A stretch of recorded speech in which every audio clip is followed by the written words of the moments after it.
All right, it's the last talk of the day. You guys made it. And, the first thing I want to do is to thank the MCs and the organizers for having such a great conference. So give them a round of applause.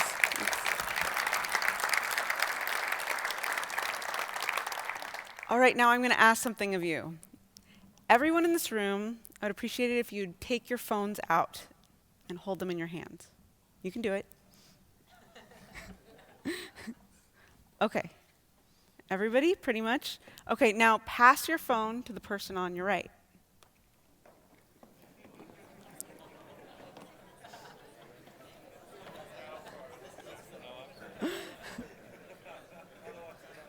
Okay, look at that phone, feel it, recognize it, but you almost can't do that, right? Because you're so distracted thinking about your phone in someone else's hands.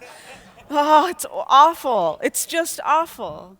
And the thing that I want to bring up here is that the reason that we feel this way is that our phones are now an extension of ourselves. These phones become who we are and our connection to that data. Pete Smart makes this point when he talks about designing for human-computer interaction, which we're going to talk about a little bit today when he talks about our relationship with technology. But we're going to talk about it with a different stint. We're not going to talk about the device itself, but how we relate to these technological advances. So you can pass the phones back now. All right. So there are a lot of different takes about living our lives increasingly online. And if you're in this room, chances are, as we started to adopt things digitally, you got excited. We were thinking about all the things that we could build, all the things that we could make, and curiosity for how we could represent ourselves online. So first we have GeoCities, which was like a bastion of internet explosion. I mean, I can't make something this good. Nobody can. Like that's just it. We reached the pinnacle right at the beginning. Then we had MySpace, which a lot of people customized. Everyone was friends with Tom. And actually, in putting this talk together, I revisited mine, which was a time capsule to terrible bangs, weird old art pictures, and weird pictures of me in a bathroom. I don't know. It was a phase. Some people might have started developing with Dragon Ball Z. And some people started because they wanted to be elite hackers, so good at programming that their fingers were literally on fire. Whatever our interests were, the internet allowed us to explore and share our lives and express ourselves in creative, bizarre, interesting, and unique ways that only a collectivity of humans could possibly imagine. But the only constant is change. And soon we had so many ways of being represented online and so many people were online that we needed to automate these tasks. We needed something that could analyze, build, manage, and sort for us. And as things become more complicated, what we realize is all of our lives become summations of these digital models. We become pieces of someone else's algorithms, which means we could be summarized in a single way. So people are starting to use search engines rather than libraries or teachers to make sense of the world we're inhabiting. These inaccuracies start to be reflected in what we learn, what we believe in. They become our societies and our education. And tech can be super magical in this way, right? That's such a cool thing that we can all be here together for the same reason in Iceland. But just like any other software we write, the more magic it contains, the more it can fail. I'm Sarah Drasner, known on Twitter as Sarah Edo, and I work for Microsoft. Yeah. And today's talk is called Live and Machine Learn.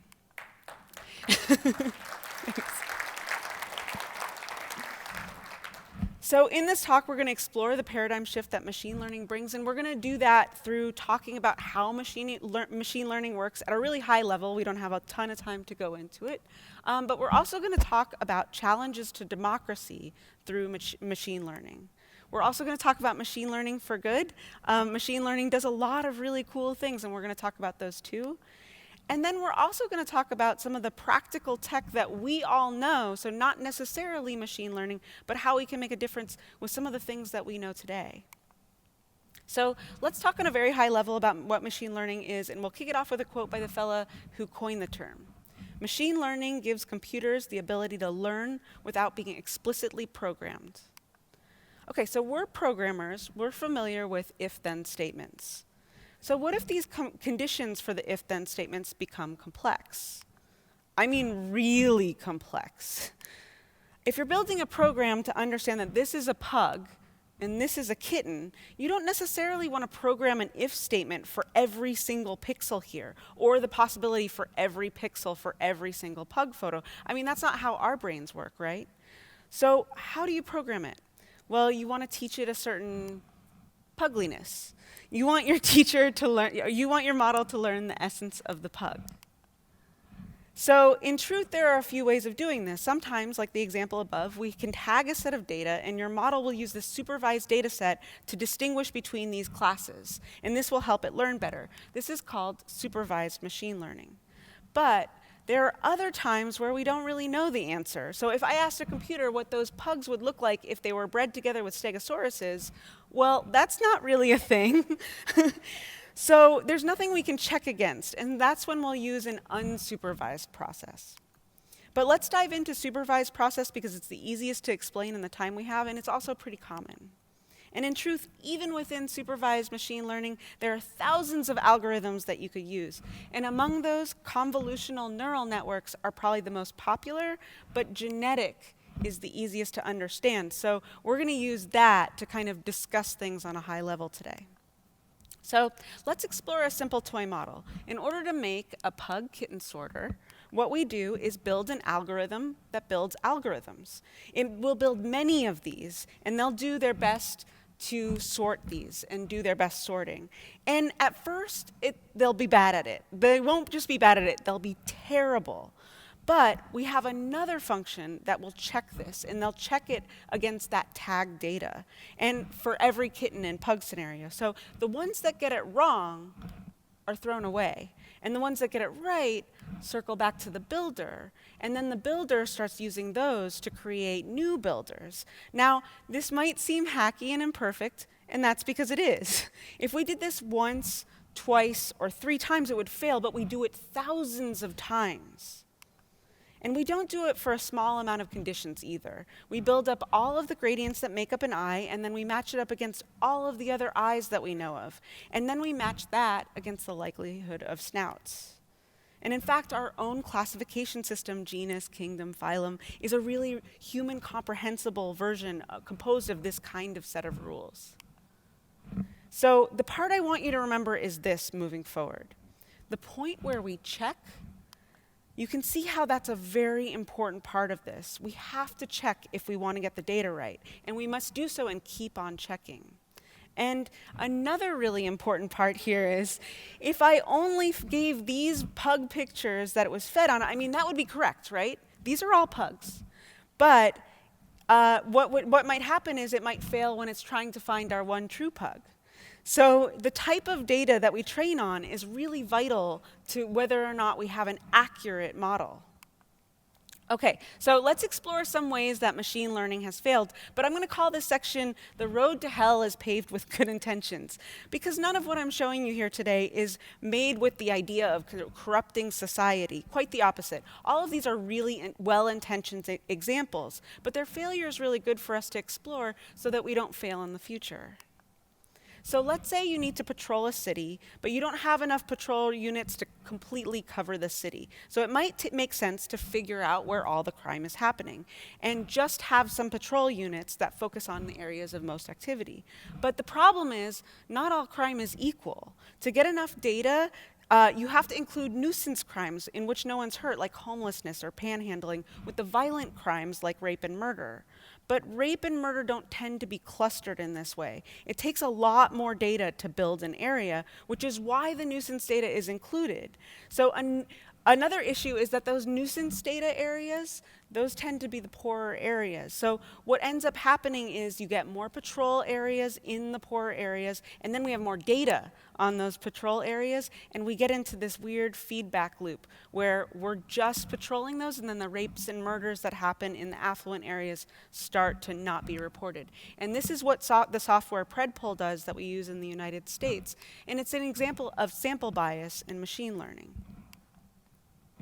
So another issue with this that the US Department of Education has found is that once you're a criminal, once you're a criminal, you're pretty likely to become a criminal again. A lot of people keep reoffending, and what they found was the reason why people do this is that they report that they find it really hard to fit back into society once they're in jail. Another thing is that employment becomes more difficult because you have to disclose that you were once in jail on your employment forms, and then people are less likely to employ you. But here's an important part. Employment tends to be the #1 indicator of whether you're going to end up back in prison. And even the analysis of who ends up in the system uses machine learning. So when most defendants are booked in jail, they respond to a COMPAS questionnaire. And this is fed into a system that defines the risk level that's used in the length of their sentencing. So whether you're in for a short amount of time or a long amount of time. And an evaluation of more than 10,000 of these people found that the risk scores showed a startling difference. Black defendants had scores pretty evenly matched across the board, 1 meaning no risk, 10 would have a very long sentence, whereas the white risk assessments look quite different. Many are assessed at 1, steadily decreasing to very few at 10. Now, you might say, well, what if that's just valid data? Except upon analysis, it's not really. The study showed that blacks were twice as likely to be labeled higher risk and not reoffend, while their white counterparts were labeled not as risky as they were. So if we look at this in human terms, we see James Ravelli with low risk at 3, Robert Cannon with medium risk at 6. James Ravelli had a domestic violence, aggravated assault, grand theft, petty theft, drug trafficking, and he subsequently did reoffend. Robert Cannon had 1 petty theft.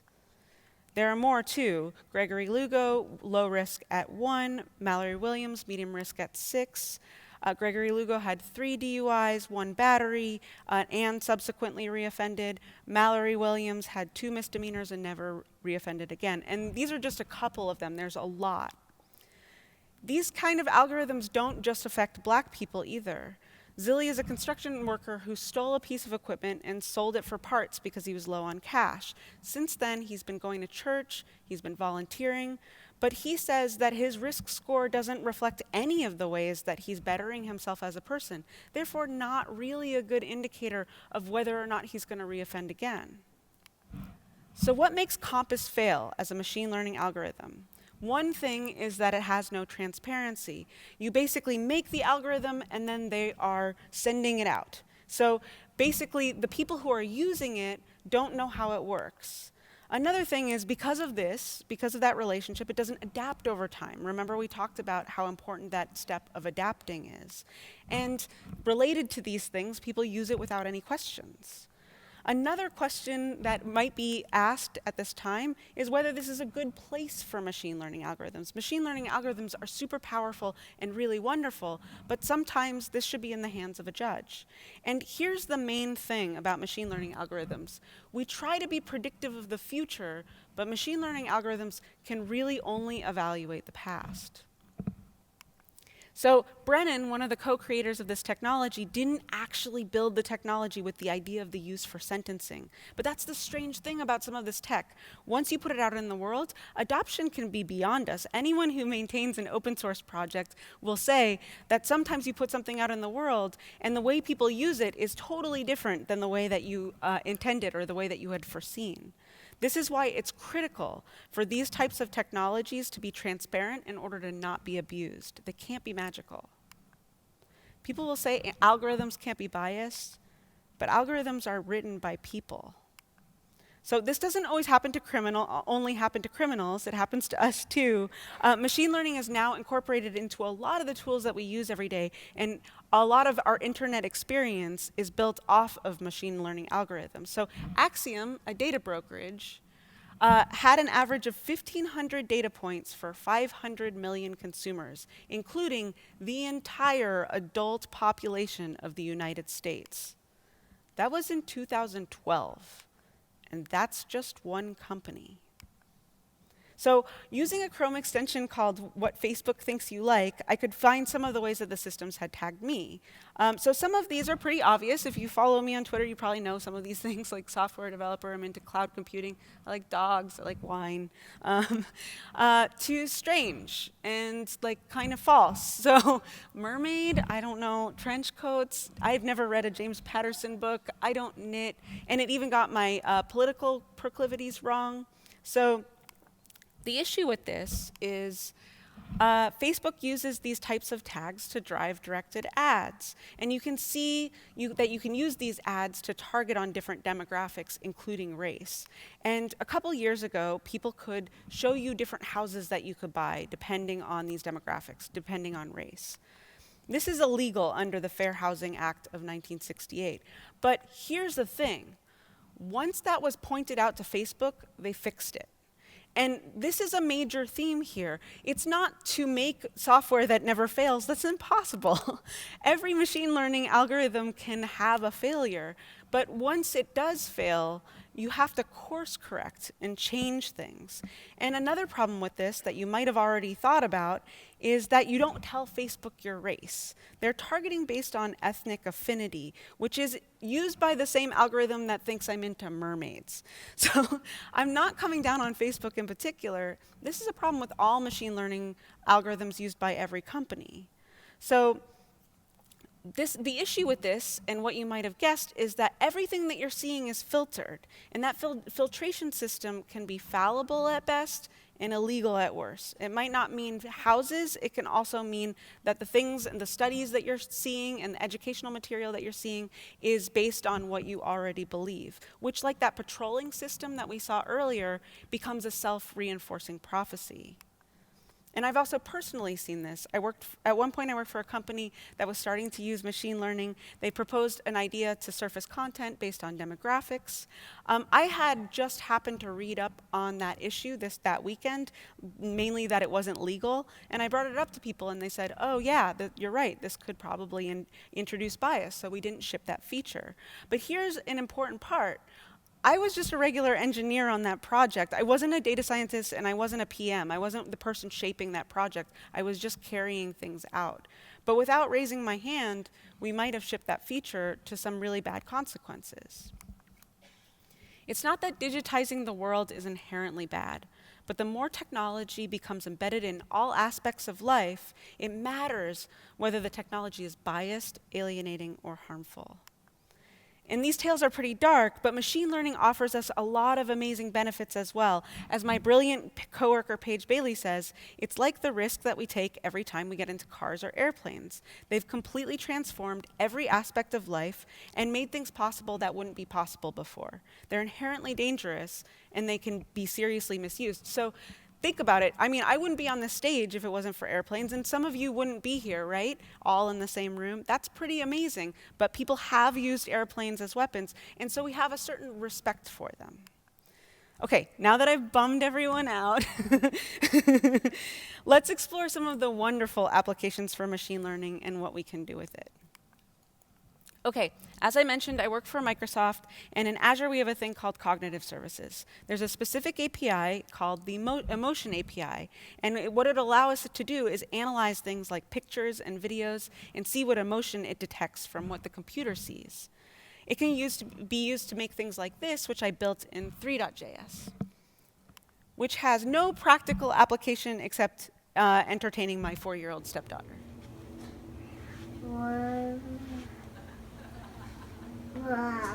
Wow. I got up there. Yeah, there's stuff up there, huh? Look at Okay. Which can also be pretty magical, to tell you the truth. But what if we put this to more useful use? Okay, so I was mentoring a blind woman, and she mentioned to me that she felt left out of a lot of conversations on Twitter because a lot of the photos didn't have alt text. And this is true for her even on things like news sites. So I used another cognitive services offering, the Computer Vision API, which will not only analyze photo, but also its contents like words. And just to show how some of this works, we're going to dive briefly into some of the code. So we'll get the image from the user. I'm using Vue.js here. These are methods, and we're going to store it. Then you can see here we're using Axios for a simple call to the computer vision API. And then you're going to use Azure's cognitive services to analyze that image. And we'll do so in a couple of different ways. One to see what the image contains, and one to check for text within the image. Then we'll dynamically add the alt text to the image. And now that this is built, I'm building a Chrome extension so that blind people can use it on any website that they can visit.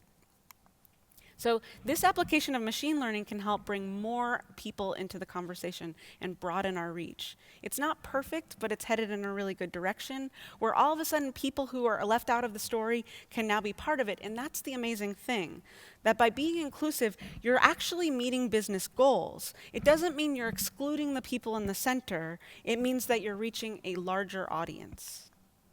There are all sorts of ways that other people can use machine learning in medicine, too. So one of these is Sophia Genetics is training algorithms to diagnose diseases through DNA analysis. Another one that's kind of dear to my heart is that All4Cure is a social network for cancer patients where patients can enter diagnosis and treatment so that it can be analyzed. This is really important because doctors can't just report every single patient that they have, and they can't read every single study either. So if you have all of these people reporting what treatments they were used, whether or not they're surviving well, then all of a sudden this machine learning can pick up all of that data, and we can become much smarter in finding cures for cancer. HealthMap algorithm spotted an Ebola outbreak 9 days before the World Health Organization. And this is a really important one, so I'm just going to focus on it for just a second. 9 days is an incredible amount of lead time on an outbreak. Outbreaks grow exponentially. So by using machine learning, we adjusted the amount of people infected from here to here. That's amazing. So you might be saying to yourself, this is all well and good, but I'm not a data scientist and I don't work with machine learning. But that's okay. This subject about how technology can shape our lives is really broad, and it doesn't necessarily have to be machine learning. So let's talk about some of the things that we as web developers can do now today with what we already know. We work every day on building applications for so many different use cases. So what if we take some of the more generic tools that we have and put them to tasks where we can maybe help save lives? So there's a firehouse near where I live, and they have some sufficiently complex systems to make sure that everything is online and functioning. I went out to their station and I asked them a few questions about how everything works and to see if there was anything that I could do that might help. And here's what I learned. When the truck goes out, it has to communicate with a dispatcher, which will help facilitate if they need more water, supplies, or backup. And the app is really simple, kind of purposefully so, because they want everybody to be able to use it quickly at a glance, and there aren't that many things that they might need. So for their use case, what they created is really perfect. But I asked a few questions, including, what happens if they're all of a sudden offline? What if they can't communicate? Well, right now, they're hosed. Get it? Hosed, fireman? Okay. Anyway, terrible joke. Okay, so here's our opportunity. What I created was a really simplified version of their app, preserving the basic layout, but I made use of service workers and backgroundSync to alert them when they're offline. When they're offline, queue the messages, and when it's back up, send them out, even if the browser tab is closed, even if something happens.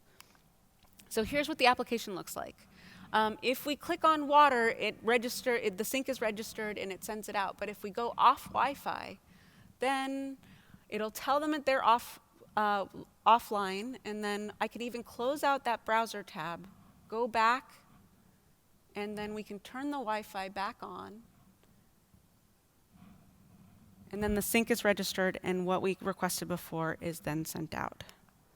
So the first thing that we're going to do is alert them when they're offline. We're going to do that with navigator.online.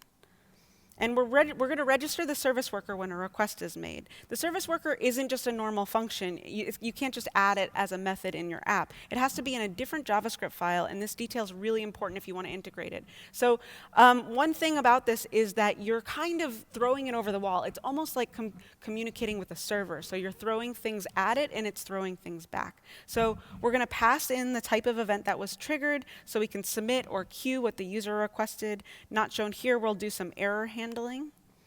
And then after we've activated and installed the service worker, we're going to strip out the type from the event tag and pass it into a function that will process a fetch request when it gets connectivity.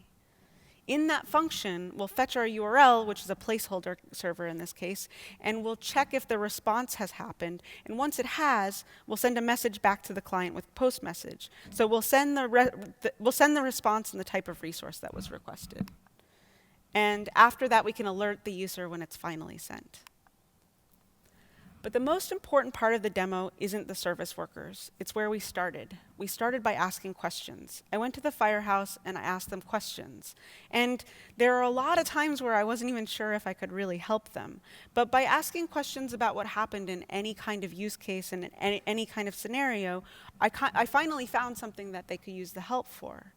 We have to ask questions. We have to ask questions in the beginning, like the firehouse demo, and we have to ask questions like when it's deployed, like the criminal scores. We have to keep evaluating these systems and where they're going and make purposeful decisions to help people and course correct when we don't. I see a lot of tech that asks questions about how we can make our lives more comfortable, which I appreciate. I make apps on the weekends. This is a cocktail finder I built that just finds me cocktails, okay? But it seems to me that a disproportionate amount of projects focus inward rather than outward, focus on serving people with money instead of asking people if they need help. There are a lot of opportunities out there to help, and you might already have the skills to do so. It just takes a little bit of imagination and exploration, and it can really pay off. So what I want you to think about going forward is this, that I truly believe that you're some of the brightest minds of our generation. As you move forward building applications for the web, you're building the pillars and blocks that our society rests on. You're crafting the shape of our digital lives.